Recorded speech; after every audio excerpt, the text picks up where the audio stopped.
everyone. Thank you so much for joining Unleash with Megan. I am talking today with Aaron Goodwin. I am so excited for him to share his story and share his experience with you. It's fantastic. So I'm going to turn it over to Aaron, just ask him to introduce himself first. Hey everybody, I'm Aaron Goodwin. I'm a Senior Vice President of Operations for a hotel company as my W-2 job, and I also coach part of the Grant Cardone. I'm part of the Grant Cardone team as one of his elite business coaches on the side. Also, real estate investor. A lot of things going on in my world, and I'm happy to be here. So thank you for having me, Megan. Really appreciate it. Absolutely. You have a lot going on, my friend. Sure do. Sure do. That's fantastic. So, can you tell us a little bit about your background? So, that's kind of who you are and what you're doing now. What about where you've been and things you've done before? Yeah. So I know we're going to be sharing a lot today, and a lot is going to be where we dig into overcoming a challenge and really frameworking how that made me to the person I am today.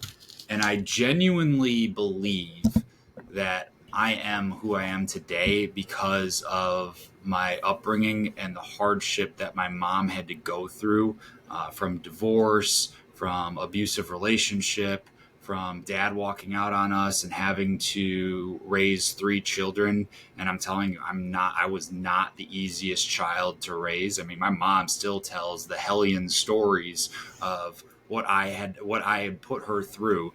And I mean, it came to the point where college came, she dropped me off and was taking celebratory shots on the way home because she was so excited that I was out of the house, type of deal. So yeah, I know we'll dig into that story a little bit. I'm sure you want me just to start with that right now. You know what? Yeah, go ahead and jump in and start telling a little bit about that. Yeah, so I was younger. I was in. I can vividly remember I was in sixth grade, and I was at soccer practice, and my dad was acting super weird about. He was on and off cell phones and talking to people, and I was just like, man, this is weird.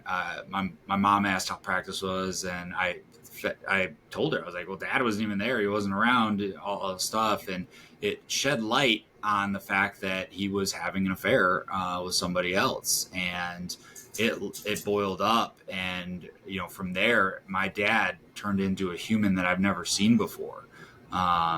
He started becoming abusive. He would, call her the worst of things, make her feel like a horrible person. And it wasn't a good environment to grow up around. And I mean, it went on for a long time. A long time to me, it was probably about a year, right? But then, it came to the point where he just walked out and said he didn't want anything to do with us, didn't want anything to do with my two sisters, younger sisters. I was the older brother. And like I said, this is in sixth grade. So this is at a point where I'm coming into who I am, right? And Yeah. I'm seeing all this environment around me, and it was just chaos. And my mom had to make a choice, and we grew up, and we didn't grow up poor, but it was definitely struggle, right? I mean, we grew up, we had a lake house. My mom and dad shared a business together, but she had to make a decision: go get a W-2 job or lean in to a business that was not profitable and turn it around. And she chose that hard route. She chose the hard. She chose to lean in to creating something incredible, right? So, and these are things that, I'm learning. And as I'm talking, it's like, wow, I'm learning this stuff from Grant Cardone too. Like, lean into the hard. Don't walk away from the hard. She could have walked away. She could have went and did the easy thing, but she chose to do the hard thing. And she did an amazing job raising us.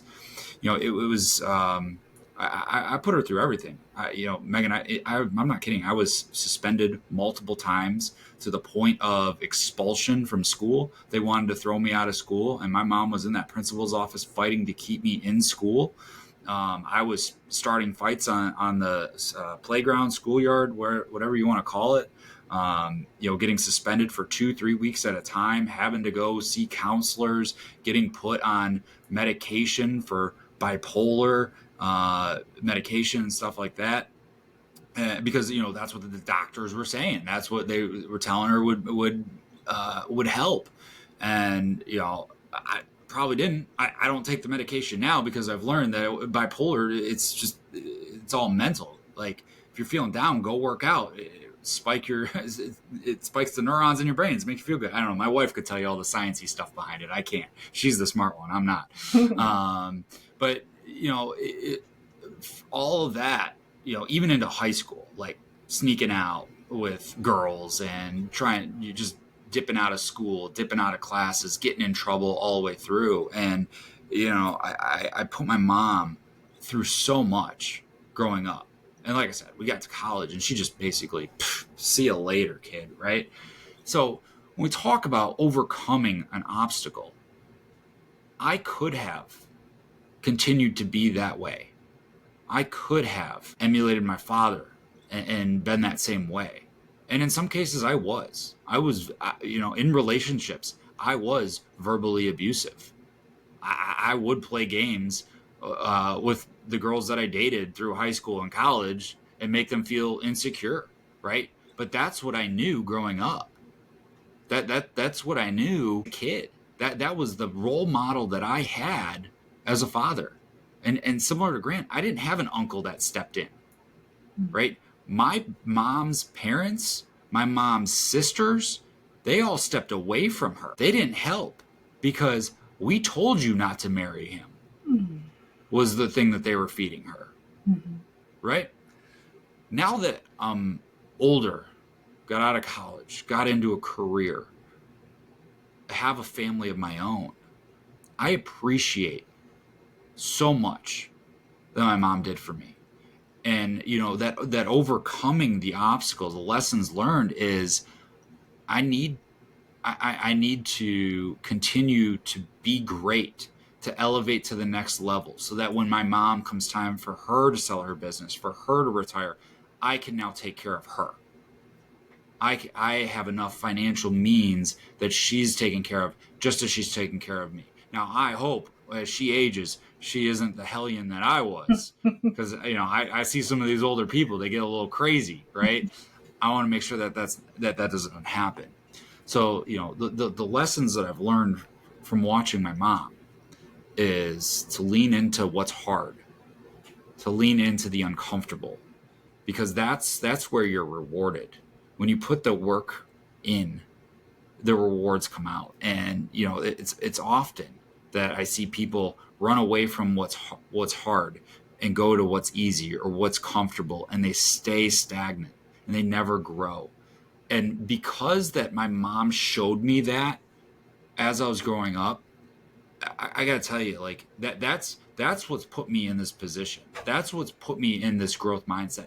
That's what allows me to have an executive job, coaching on the side in a 1099 business with Grant and his team, as well as operate a real estate business on the side.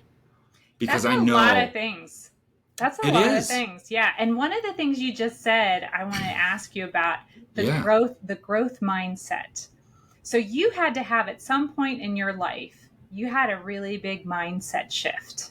And you were just talking about a growth mindset. Do you sort of remember that transition, that mindset transition, and kind of when it happened? I would say it's probably when I met my wife, and it's still changing and still evolving. And honestly, it was prior to COVID. She signed up for a life coach school, and it was like I don't remember how much it was. It was like a $16,000 investment, something like that, $16,000. I'm like, this is ridiculous. This is stupid. Who needs life coaching? This is dumb. Who needs this rah bullshit? Like all the things that a non-supportive husband was saying.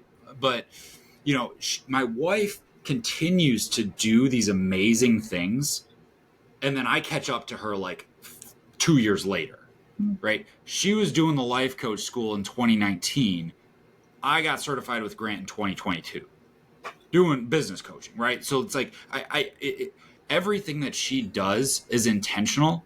She leaves it off to the side for me to read or for me to see, or she'll take me to an event for me to hear. So honestly, this whole mindset transformation was getting connected with, married to somebody that's further in life than me mentally. Like she is that guiding force, that guiding light that is like, don't worry, you'll catch up.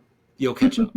So you ask me when that defining moment happened. It'd probably be around that 2021 time frame when COVID was chaos, and I started listening and listening to my wife a little bit more. So this is about a year into us being married, 6 or 7 years of knowing each other.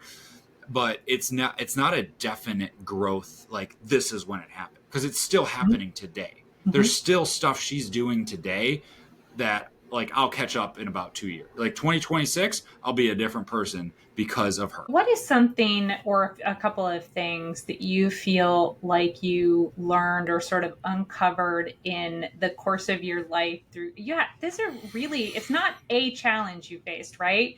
It's a series of challenges over a period of years, even decades.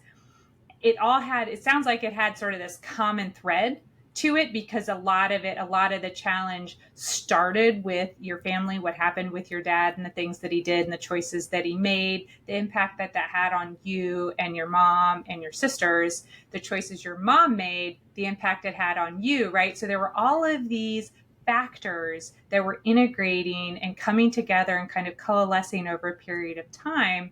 And you, at many intervals, you had choices. At first, your choices were, sounds like, not the best ones, but at some point they shifted. And what do you think you learned in that process that allowed you to make that shift? Because you didn't have to make that shift. Like, you could have Yeah, made other choices. yeah. Going off to college, moving out of the house, Mhm.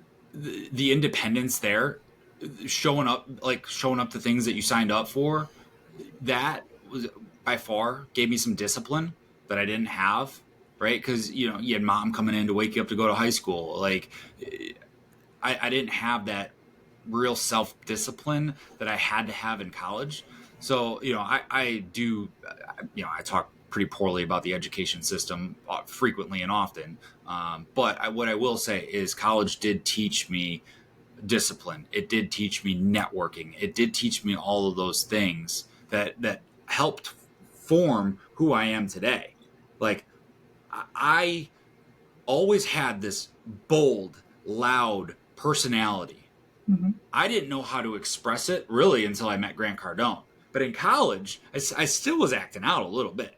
Not Mhm. as much, right? But I always push the line. I still push the line today, even with bosses, with leaders. I do push that line. Mhm. But now I've learned how to, like, when I got into this 10x community with Grant, that's when I really learned how to control it and put my energy towards something good, Mhm. helping other people become the best version of themselves to reach their full potential, helping businesses go from zero to $1 million, helping businesses that are at 4 million, 6 million, $8 million that don't understand anything about leadership, helping them create a process around their people so that they stop working in their business and they can start working on their business. And Megan, we've had calls before, and I've actually stolen this line from you, and I'm going to continue to steal this line from you about teaching people how to create an environment where their team can be successful versus I'm trying to make you successful, right?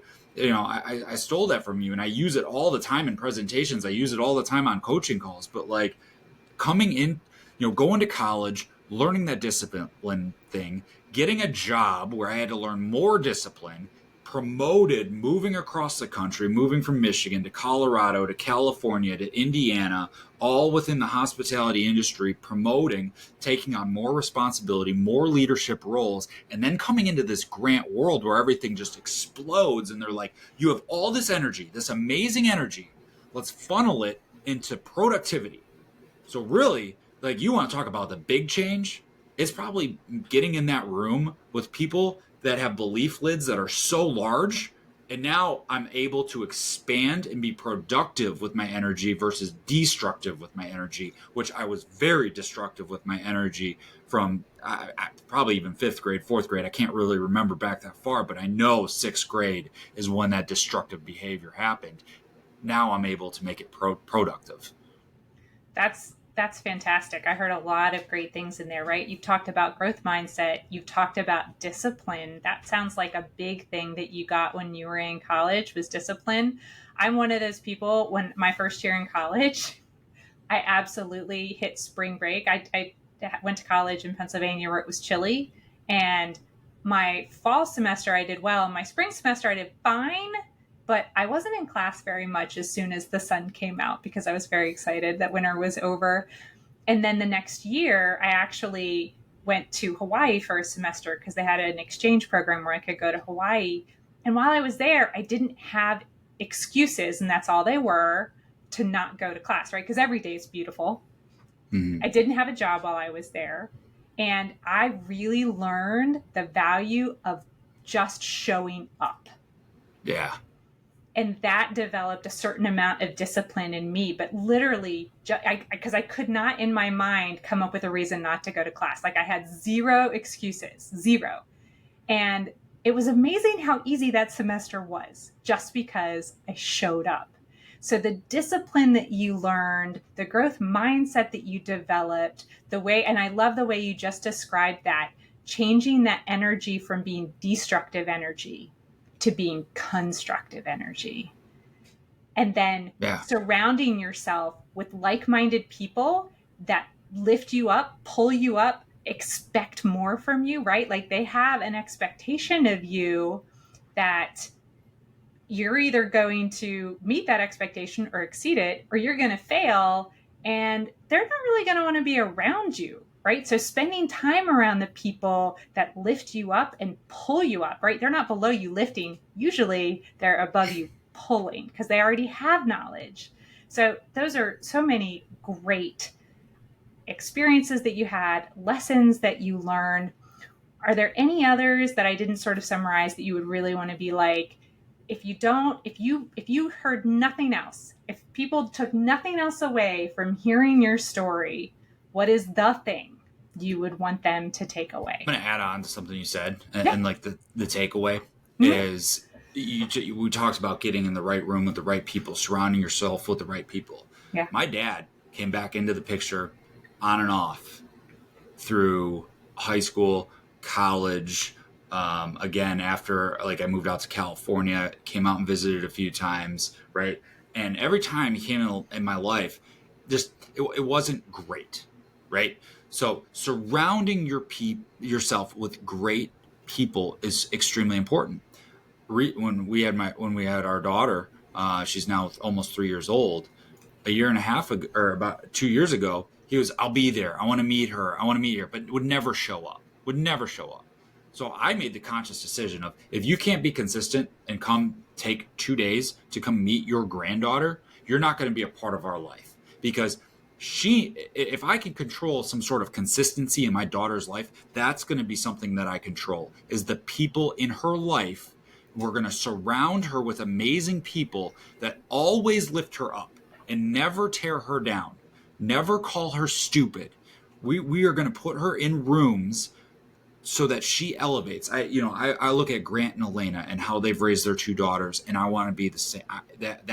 I want to be the superheroes that they were to their kids, that they are to their kids. They still are those superheroes, but it all comes down to getting in the right room with the right people, meeting people like you, meeting people like our accountability group that we have, being on those calls, showing up to those calls, and being there with the people that actually lift you up, and eliminating the people that are your time wasters from your life, the people that bring you down, the people that think small, the people that tell you or want to give you advice on things that they've never done, right? Oh, you don't want to get into real estate investing.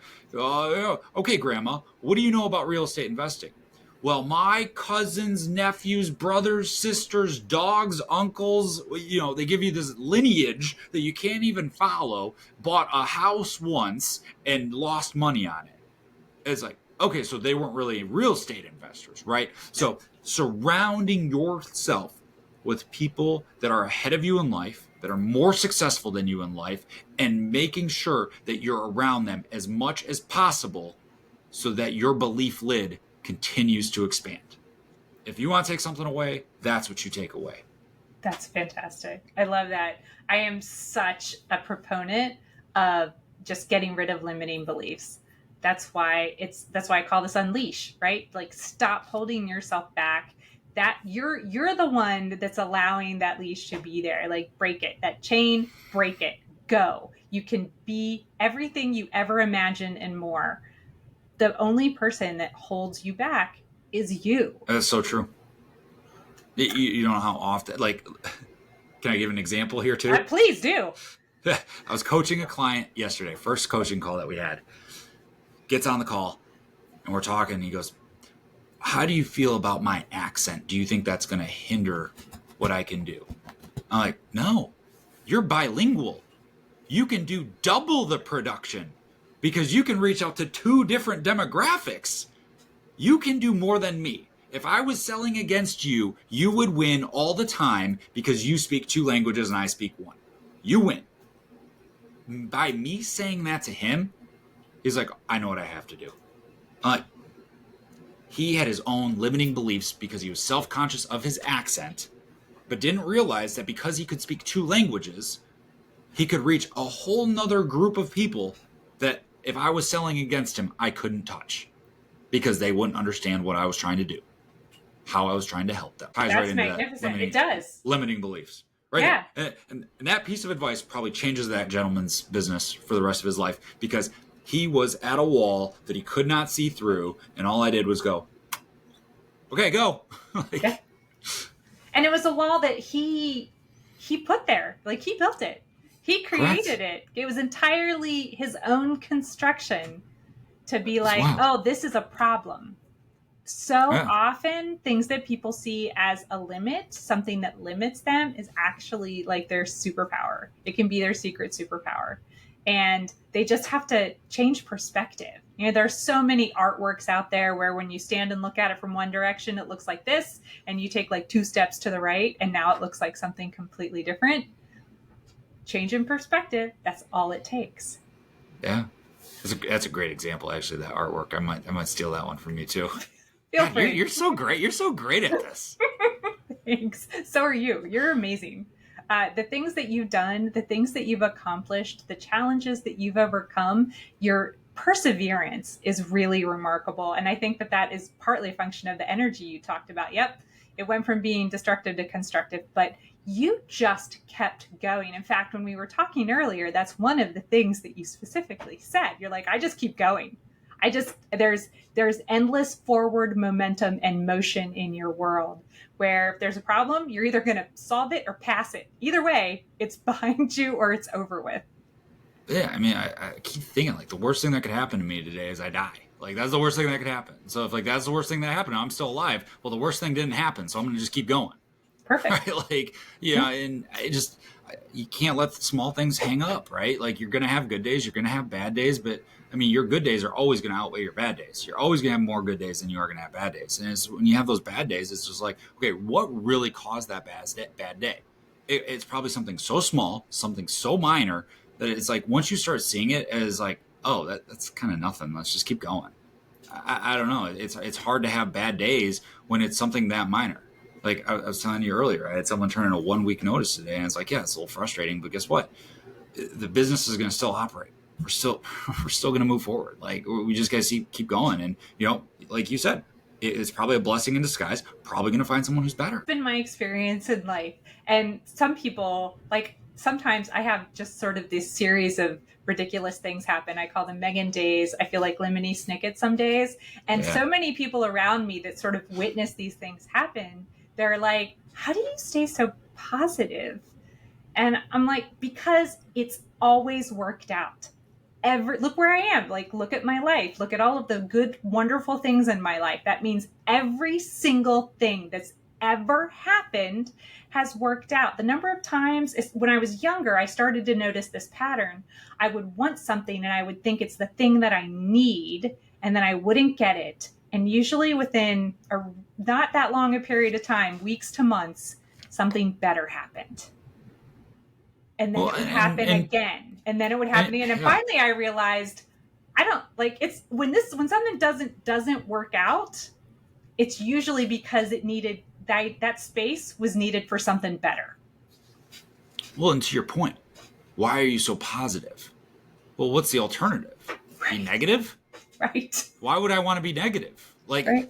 those questions, I never like. I used to be there. I get it, but now it's so hard for me to understand those questions. Recently, like one of my goals is to have a private jet, and then someone asked my wife, "Oh, do you really think he's going to get a private jet one day?" And she's like, "Well, I don't want to think about not having a private jet. Like, I want to think about having it, the possibility of having it, because it's just thinking about the possibility. Mm-hmm. Like, why would we think about, oh, I can't afford it. Oh, I can't do it. Like, if we start thinking about all that, it's all negative, right? Mm-hmm. Why are you positive all the time? Well, what's the alternative? Negativity? Yeah, I don't want that. So I'm going to be positive all the time. It's crazy. Yeah, absolutely. So I want to just ask a couple of final questions to Please. kind of wrap up, because there might be people listening. I certainly would. So we have a sense of kind of the relationship, how the relationship worked out with your dad. You've mentioned Mm-hmm. your sisters, and you've talked a little bit about your mom. So what's your relationship, since your mom was a big player in all of this? I think your story, the vignette that you had in there about how even when you were being really challenging, she showed up. Not only did she show up, but she showed up and stood between you and the people that were trying to treat you in a way that she found unacceptable. And Yeah. I think that is amazingly courageous.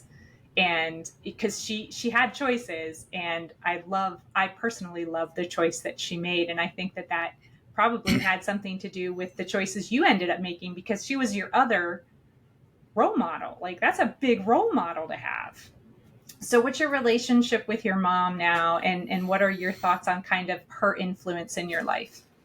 Man, I knew you were going there with that question. I could do so much better. So much better. My wife talks to my mom more than I talk to my mom. That's not good. And it's I use the excuses I'm busy, or I'm working, or I got coaching calls, I got business meetings, I'm traveling, like all these things. It's all bullshit. It really is. I don't know if we're allowed to swear on this podcast, but sorry, I It's dropped one in okay. there. It's all right. um, but it's true. For how much she showed up for me, calling her once a week shouldn't be that hard. And I don't do it. So now I'm getting a little self-reflective here on this call, and it's just, I could do so much better. We show up for the holidays. We travel down. They've got a place down in Florida. We'll go there for Christmas. We'll spend a week or two down there. All the major holidays, we're up at the lake, spending time. They still live in the same house that I grew up in. So, we get up there often, especially now with the grandbaby, right? They come down for the birthday parties. But honestly, Megan, I could be doing better. The relationship. I talk to my mom. She calls me. Yeah, I'll pick up the phone. I'll answer. But I need to start making that effort. I make the joke often that, oh, my wife communicates everything to my mom about what's going on in my life. But that's a sad joke, especially for how much she showed up for me, and I can't even make a call for her. But it is sad. So you hear it. You hear it here on this call that I'm going to make the commitment of doing better. I'm going to put that on my power list of things that I need to be doing at least once a week. That's fantastic. I'm so happy to hear that's going to be on your power list. I'm sure your mom will be as well. So you just did it, right? You just used one of these skills that you developed over your life to make a shift. And it's just, isn't it amazing? And I don't think people always think about this, and we didn't specifically say it, but we sort of suggested it. How making a little shift now, right? Just a little, like, this is the direction I was going. Now I'm going to go like that. Over time, how huge a change that can be. And you just made what a lot of people would think of as a little shift. I wouldn't think of it as a little shift, but some people might think of it as a little shift. But the trajectory that can have, the change of your life trajectory can be so massive. I think it's amazing. And people still, I think they dismiss just making a decision and taking an action. And we didn't even start talking about imperfect action, which is a whole other conversation we won't have to get into. Hopefully when people hear this, they're like, imperfect action, I've never thought of that. And then they'll start thinking about it. So this was amazing, Aaron. I appreciate you so much. This is a really like your willingness to open up on this topic and share your experience and where you've gone and sort of how it's reflected throughout your life and the impact that it's had. I love the way that you give so much credit to your wife. That's awesome. I think you also need to give credit to you because you don't have to follow her. That's a choice you make. She Mm-hmm. apparently does a really good job of influencing you, but ultimately these are choices that you're making, and it's just a really good story. And the way that you bring all of this into the world you're in now, and just the Aaron that I know, right? The Aaron that I met, the Aaron that I see, is all of the things that you said, right? All of those positive things. Yeah. You always have positive energy. You're always looking to solve problems. You're always showing up for people. You're standing by your commitments. You're disciplined in the things that you do. You not only do you exercise discipline, but you try to exercise more discipline. Like you exercise your discipline muscle, which is like disciplining your discipline. I'm not sure how that works. No, but you have to, and that comes from Andy Frisella. I take all discipline, fortitude stuff from him. I steal it because it works.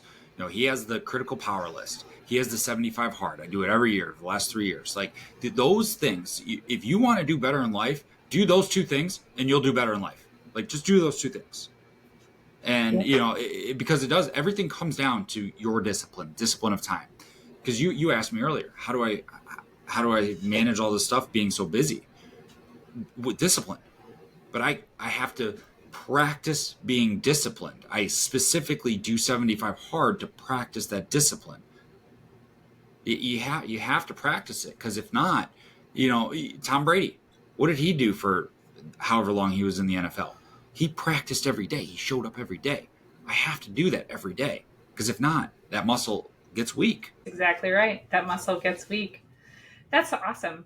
But you know what? I feel like that's a great place to wrap up.